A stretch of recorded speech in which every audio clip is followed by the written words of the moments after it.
শহীদ কারা?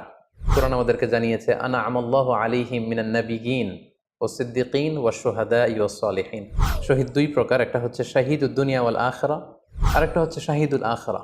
তারা ছাড়া কি আর কেউ শহীদ হতে পারবে না?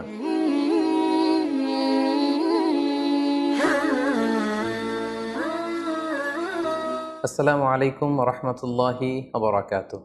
নাহমাদুহু ওয়া নুসাল্লি আলা রাসূলিহিল কারীম। আম্মা বা'দু ফাআউযু বিল্লাহি মিনাশ শাইতানির রাজীম। বিসমিল্লাহির রহমানির রহিম। রাসেল নামে এক ভাই প্রশ্ন করেছেন, শহীদ কারা? ইদানিং অনেকের মৃত্যুর পর তাদেরকে শহীদ বলে আখ্যা দেয়া হয়। ব্যাপারটি কতটুকু সঠিক বলবেন কি?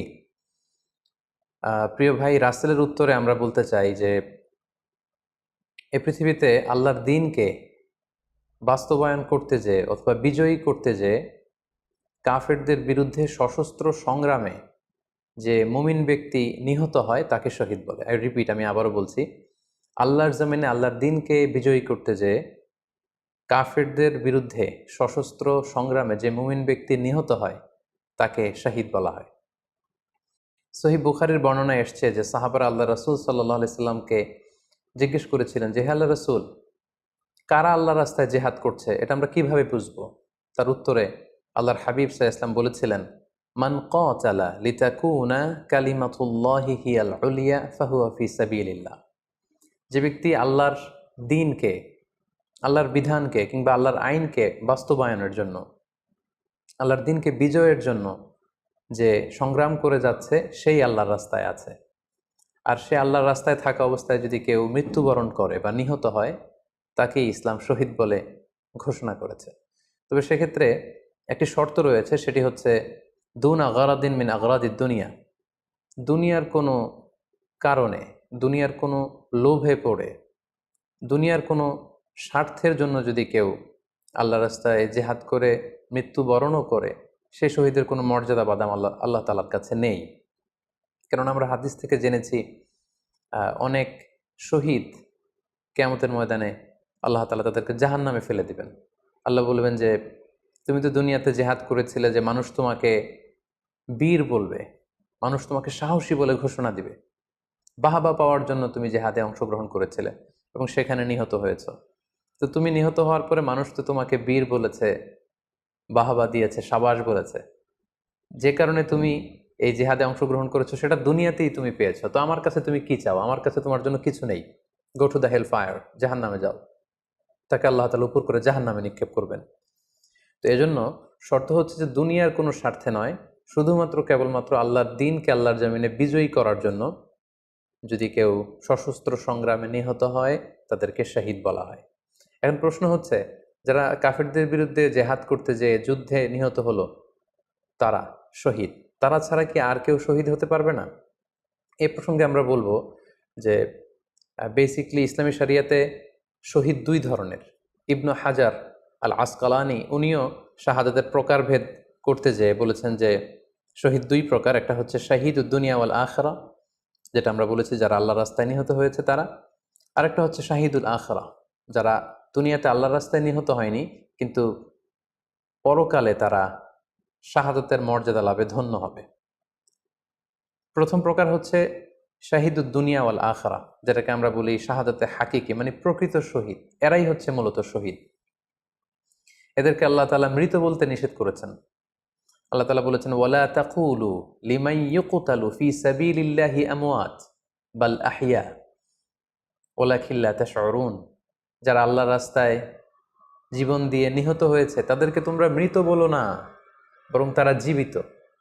অন্য এক আয়াতে এসেছে বাল আহিয়াউন ইনদা রাব্বিহিম ইউরযাকুন, তারা জীবিত এবং আল্লাহর কাছে তারা রিজিক প্রাপ্ত, আল্লাহ তাআলার পক্ষ থেকে তারা রিজিক প্রাপ্ত। তাদের মর্যাদা আল্লাহ তাআলার কাছে এত বেশি যে তাদেরকে নিহত হওয়ার পরে কোনো জানাজার আগে গোসল দিতে হয় না। তাদের রক্তাক্ত দেহটাকেই সরাসরি জানাজার পরে দাফন করে দিতে হয়, কেননা সেই ঝরঝরে রক্ত নিয়ে তারা সেদিন কিয়ামতের দিবসে আল্লাহ তাআলার দরবারে তারা হাজির হয়ে যাবে। এবং আমরা যদি কোরআনের দিকে তাকাই, কোরআন আমাদেরকে জানিয়েছে আনা আমাল্লাহু আলাইহিম মিনান নাবিয়িন ওয়াস সিদ্দিকিন ওয়াশ শুহাদা ওয়াস সালিহিন, মানে সবচেয়ে শ্রেষ্ঠ তাবাকা বা দারাজা হচ্ছে নবীদের দারাজা। নবীদের পরে হচ্ছে সিদ্দিকিনদের দরজা, এবং সিদ্দিকিনদের পরেই যাদের মর্যাদা আল্লাহ তাআলার কাছে সবচাইতে বেশি তারা হচ্ছে শুহাদা। এজন্য প্রতিটি মুমিনের জীবনের আকাঙ্ক্ষা বা তামান্না থাকা উচিত তারা যেন শাহাদাতের মৃত্যু আল্লাহ তাআলার কাছে কামনা করে। এবং আমরা যদি সাহাবাদের জীবনের দিকে তাকাই তাহলে দেখবো ওনারা সবসময় আল্লাহ তাআলার কাছে শাহাদাতের মৃত্যু কামনা করতেন। সাইয়েদনা ওমর ফারুক রাদিয়াল্লাহু তাআলা আনহু আল্লাহ তাআলার কাছে সবসময় শাহাদাতের মৃত্যু চাইতেন। সহিহ বুখারীর বর্ণনায় এসছে ওমর ফারুক রাদিয়াল্লাহু তাআলা আনহু দোয়া করতেন আর বলতেন, আল্লাহুম্মা রযুকনি শাহাদাতান ফি সাবিলিক ওয়াজআল মাউতি ফি বালাদি রাসূলিক, মানে হে আল্লাহ আপনি আমাকে শাহাদাতের মৃত্যু নসিব করুন এবং আপনার প্রিয় হাবিবের এই শহর মদিনা শহরে আমার মৃত্যু আপনি নসিব করুন। এবং আমরা যদি ওমরে ফারুকের জীবনের দিকে তাকাই তাহলে আমরা দেখব যে উনি শহীদী মৃত্যু লাভ করেছিলেন। একজন অ্যাসাসিনেটরের মাধ্যমে আত্মাইর আঘাতে তিনি শহীদ হয়েছিলেন। এবং আল্লাহ রাসূল সাল্লাল্লাহু আলাইহি ওয়াসাল্লামের পাশে আবু বকর রাদিয়াল্লাহু তাআলা আনহু কবর, তার পাশেই কিন্তু ওমরে ফারুকের কবর। তার মানে মদিনাতেই তিনি আল্লাহ রাসূল সাল্লাল্লাহু আলাইহি ওয়াসাল্লামের পাশে মৃত্যুবরণের পরে শোয়ার সৌভাগ্য তিনি অর্জন করেছেন। তাহলে এই আলোচনা থেকে আমরা বুঝলাম যে প্রকৃত শহীদ হচ্ছে যারা আল্লাহর রাস্তায় নিহত হয় এবং এর মর্যাদা আল্লাহ তাআলার কাছে অনেক বেশি। কিন্তু এই শাহাদাতে হাকিকি বা প্রকৃত শহীদ ছাড়াও আরো অনেক মৃত ব্যক্তিকে আল্লাহ রাসূল সাল্লাল্লাহু আলাইহি ওয়াসাল্লাম শহীদি মৃত্যুর সুসংবাদ দিয়েছেন। তারা জেহাদে অংশগ্রহণ করেনি, তারা কাফিরদের আঘাতে নিহত হয়নি, তারা প্রকৃত শহীদ নয়, কিন্তু কিয়ামতের দিন তারা শাহাদাতের মর্যাদা লাভ করবে। তারা কারা? এ ব্যাপারে আমরা সহিহ মুসলিমের একটি হাদিস এখানে উল্লেখ করতে চাই, যেখানে আল্লাহ রাসূল সাল্লাল্লাহু আলাইহি ওয়াসাল্লাম সাহাবাদেরকে জিজ্ঞেস করেছেন, মা তা'উদ্দুনা শাহিদা ফীকুম, ওহে সাহাবারা তোমরা কাদেরকে শহীদ বলে মনে করো? সাহাবারা বললেন যারা আল্লাহর রাস্তায় নিহত হয় তারা শহীদ। তখন আল্লাহ রাসূল সাল্লাল্লাহু আলাইহি ওয়াসাল্লাম বললেন, ইন্না শুহাদা উম্মতি ইদান লাকালিল, এরকম হলে তো আমার উম্মতের মধ্যে শহীদদের সংখ্যা একেবারে কম। যারা জেহাদের সুযোগ পাবে না, জেহাদের ময়দানে কাফিরদের বিরুদ্ধে সশস্ত্র সংগ্রাম করে যারা নিহত হওয়ার সুযোগ পাবে না, তাহলে তো তারা শহীদ হতে পারবে না। সাহাবারা এই কথা শুনে বললেন, ইয়া রাসূলুল্লাহ তাহলে কারা শহীদ আপনি বলেন। তখন আল্লাহ রাসূল সাল্লাল্লাহু আলাইহি ওয়াসাল্লাম বললেন যে যারা আল্লাহর রাস্তায় নিহত হয় তারা তো শহীদ বটেই, পাশাপাশি ওমান মাতা ফি তাউনি ফাহুয়া শাহীদ, মহামারীতে যারা মারা যায় তারাও কিন্তু শহীদ।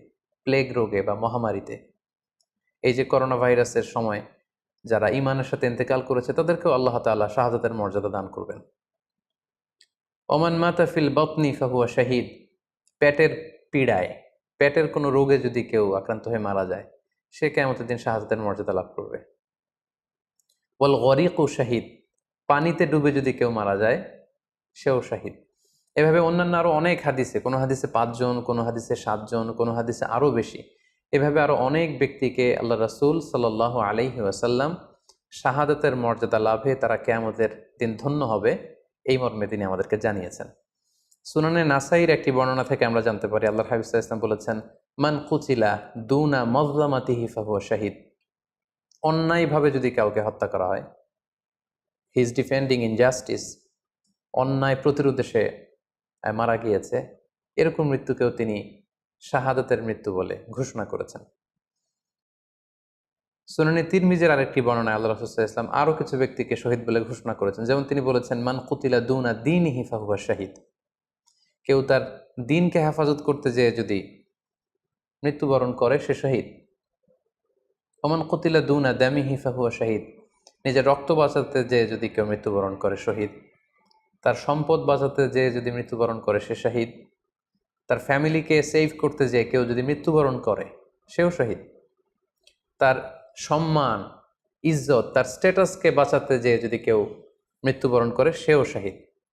আরেক বর্ণনায় আমরা জানতে পারছি আল্লাহ রাসূল সাল্লাল্লাহু আলাইহি ওয়াসাল্লাম বলেছেন, ওয়াসাহিবুল হাদমি ফাহুয়া শাহীদ, অর্থাৎ ধ্বংসস্তূপের নিচে চাপা পড়ে যদি কেউ মারা যায় বা কোনো দেয়ালের নিচে চাপা পড়ে যদি কেউ মারা যায় সে শহীদ।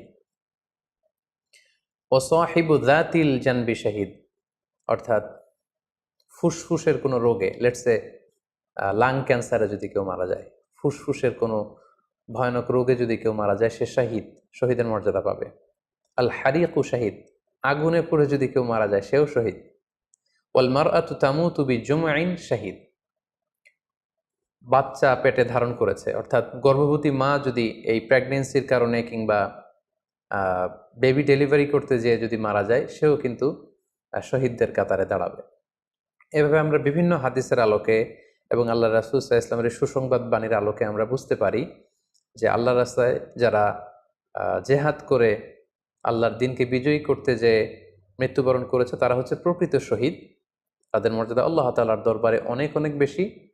কিন্তু এই শহীদ ছাড়াও আরও অনেক ধরনের মৃত্যুকে আল্লাহর হাবিব সাল্লাল্লাহু আলাইহি ওয়াসাল্লাম শাহাদাতের মৃত্যুর সাথে ঘোষণা করেছেন। সো যারা জেহাদে মারা গেল তারাই শহীদ, বাকিদেরকে শহীদ বলা যাবে না, এই কথাটি ঠিক নয়। বরং আল্লাহ রাসূল সাল্লাল্লাহু আলাইহি ওয়াসাল্লাম নিজেই চেয়েছেন, তিনি বলেছেন যে তোমরা যদি শুধু এই এক শ্রেণীকে শহীদ বলো তাহলে তো আমার উম্মতের মধ্যে শহীদের সংখ্যা একেবারে কম। আর আমি চাই আমার উম্মতের মধ্যে থেকে অনেক সংখ্যক লোক এই শাহাদাতের দারাজা, এই মর্তবা, এই মর্যাদা লাভ করে ধন্য হোক। তাই আমরা যে কেউ একটি বর্ণনার কথা বললাম, এছাড়াও আরও অনেকগুলো বর্ণনা আছে। এই ধরনের মৃত্যু যারা বরণ করেছে, লেটসে পানিতে ডুবে, আগুনে পুড়ে, পেটের পীড়ায়, নিজের সম্পদ বাঁচাতে যে, অন্যায়ের প্রতিরোধ করতে যে, সন্তান ভূমিষ্ঠ করতে যে, এরকম যত ধরনের মৃত্যু রয়েছে এ ধরনের মৃত্যুকে আল্লাহ রাসূল সাল্লাল্লাহু আলাইহি ওয়াসাল্লাম শহীদি মৃত্যু বলেছেন। এবং কিয়ামত দিবসে এই সমস্ত লোকেরাও তারা শাহাদাতের মর্যাদা লাভে ধন্য হবে ইনশাআল্লাহ। আশা করি প্রশ্নের উত্তর আপনি পেয়েছেন। আল্লাহ তাআলা আমাদের সবাইকে সঠিকভাবে ইসলাম জানার, বুঝার এবং সে অনুযায়ী মানার তৌফিক দান করুক। হাযা মা ইনদি ওয়াল ইলমু ইনদাল্লাহ আলাইহি তাওয়াক্কালতু ওয়া ইলাইহি উনীব। ওয়াসসালামু আলাইকুম ওয়া রাহমাতুল্লাহি ওয়া বারাকাতুহু।